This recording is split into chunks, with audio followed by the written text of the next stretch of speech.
Abay, kung ganito ba naman kasarap ang lulutuin mo? Sinong pamilya ang hindi gaganahang kumain yan? And kapag ganyang kasarap ang ulam, asahan mo, ubos na naman talaga ang isang kalderong kanin sa recipe nating ito. Bali, hiwain ko lang muna itong binili nating mga talong, mga mi. Dinamihan ko na po ang bilhin yan para di mag-agawan yung pamilya ko sa talong. Hihiwain ko lang yan ng ganyang hiwa at ibababad sa tubig para hindi mangitim. Then saka ako maghihiwa dyan ng sibuyas at bawang para sa panggisa natin mamaya. And last kong ipe-prepare is itong red bell pepper. Pa-strips lang ang hiwa ko dyan para mas lumabas ang bango niyan mamaya. After natin ma-prepare ang mga sangkap, proceed na tayo sa pagluluto. Dito nga sa kawali, lulutuin lang muna natin itong 1 kilong pork liempo. At habang niluluto natin yung liempo, i-mega shoutout ko lang pala ang mga masusugid nating taga-subaybay na sila Ma'am Nancy De Leon ng Nueva Ecija, Ma'am Esa Aguito ng Dasmariñas Cavite, Ma'am Rosa Puaso ng Palo Leyte, at si Sir Junet Alba ng Atimonan, Quezon. Maraming salamat po mga ma'am at sir. Bali, lulutuin lang muna natin itong liempo dito hanggang sa magmantika at mag-brown na yan.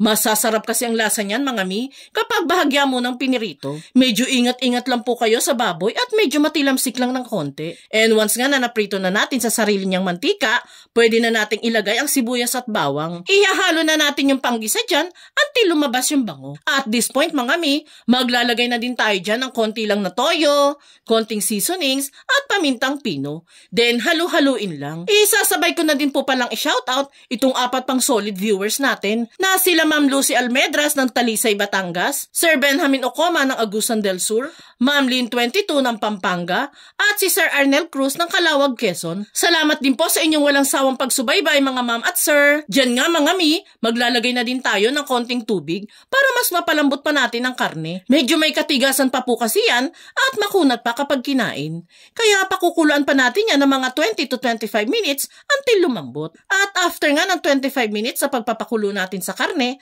ay lumambot na din ito at nag-reduce na din ang sabaw.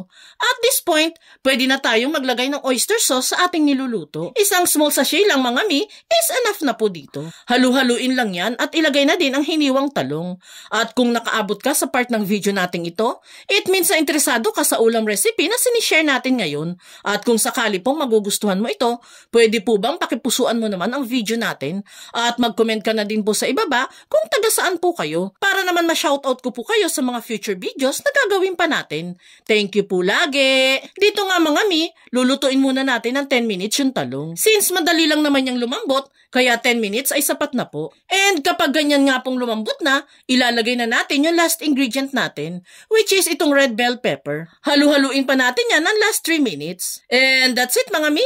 Luto na itong simple pero ubod ng sarap na ulam recipe. Kaya sa mga nahihirapang mag-isip ng ulam dyan, try mo na ding magluto nito at sure akong uulit-ulitin mo ito sa sarap.